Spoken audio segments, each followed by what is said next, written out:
René Higuita es uno de los porteros más recordados en la historia del fútbol. Y no únicamente por su rocambolesco peinado, ni por su característica vestimenta, sino por hacer lo que ningún portero se atrevía a hacer. El colombiano inventó el fútbol espectáculo. Salía de su portería regateando, convirtiéndose en un jugador más. Inventó la figura del portero líbero. Abandonaba la portería para incorporarse al ataque y chutaba las faltas y los penaltis como si de un 9 se tratara. Y esto le llevó a anotar la friolera de 43 goles en toda su carrera. René hacía de este deporte un espectáculo, pero no siempre le salía bien. Tuvo fallos, y estos casi le cuestan la vida.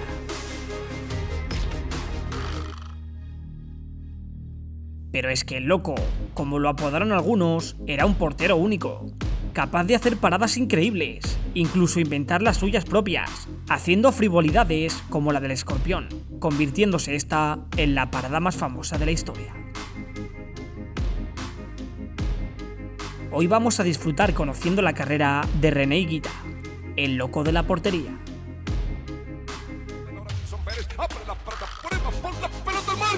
¡La sacó Higuita en una locura! ¡Una maniobra increíble! ¡Esa bola estaba en el fondo y no me diga más! René nació en verano del 1966 en la ciudad de Medellín, Colombia. Su infancia fue muy dura. Su madre murió al poco de nacer y su padre lo abandonó. René vivió con su abuela y para ganarse la vida tuvo que vender periódicos. Lo único que distraía al pequeño Higuita era el fútbol, y tenía claro que para salir de esa vida era su única oportunidad. Por casualidades del destino, Pablo Escobar estaba invirtiendo dinero en el fútbol de Medellín, y Higuita fue convocado para participar en un torneo con la selección sub-16 de Antioquia, donde quedarían campeones. Tras ese gran torneo, el Club Millonarios de Colombia se fijó en él, y así fue como René, en verano del 85, y con tan solo 19 años, iniciaba su carrera profesional. Allí tan solo permaneció una temporada, pero se dice que fue la que cambió la mentalidad de René, ya que coincidió con Alberto Vivalda, portero argentino que arriesgaba más de la cuenta bajo palos, y al entrenar con él, el colombiano quedó asombrado con ese tipo de juego. En verano del 86, y tras una temporada en Millonarios, Higuita daba un paso más en su carrera, firmando por Atlético Nacional, entrenado por Francisco Maturana, entrenador con el que pasaría prácticamente toda su carrera, ya que él confiaba mucho en el portero.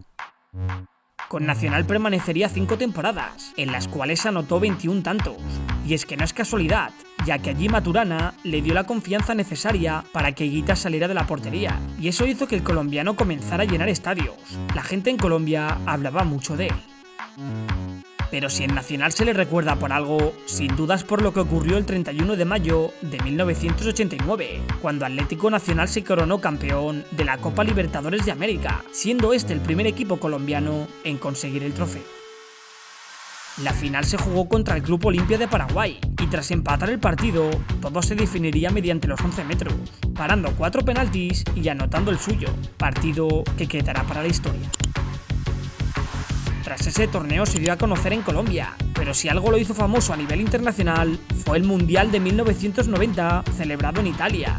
Colombia llegaba al torneo tras 28 años de ausencia y lo hacía con mucha ilusión. Llegaba con jugadores como Rincón o Valderrama, dando inicio a la mejor Colombia de la historia.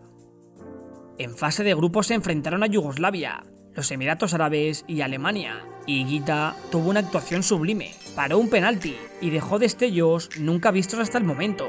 Salía del área y se convertía en un jugador más. Parecía que Colombia jugará con 12 jugadores. Higuita se estaba convirtiendo en la figura del Mundial, pero en los octavos de final todo cambiaría.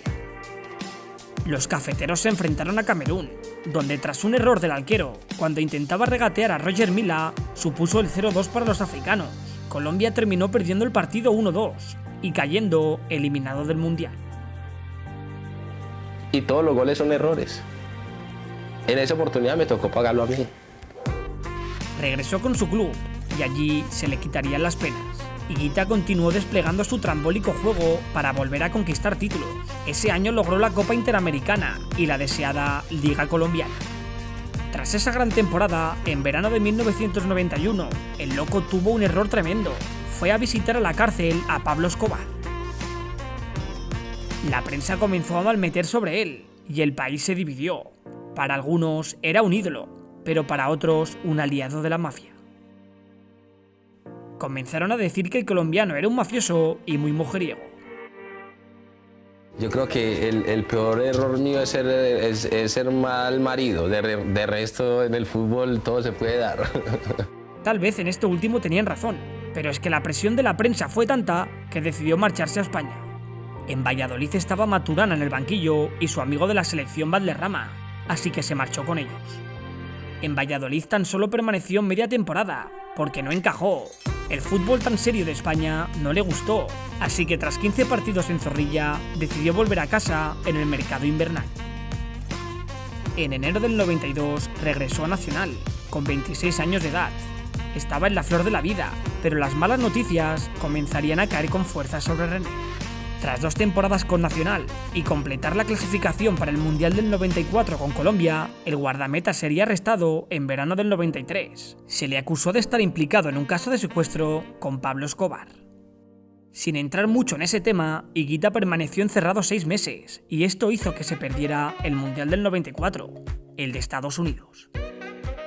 El sueño de participar en otro mundial se veía frustrado, y en Colombia la noticia fue un jarro de agua fría. Su ídolo en la cárcel y sin poder participar en el mundial.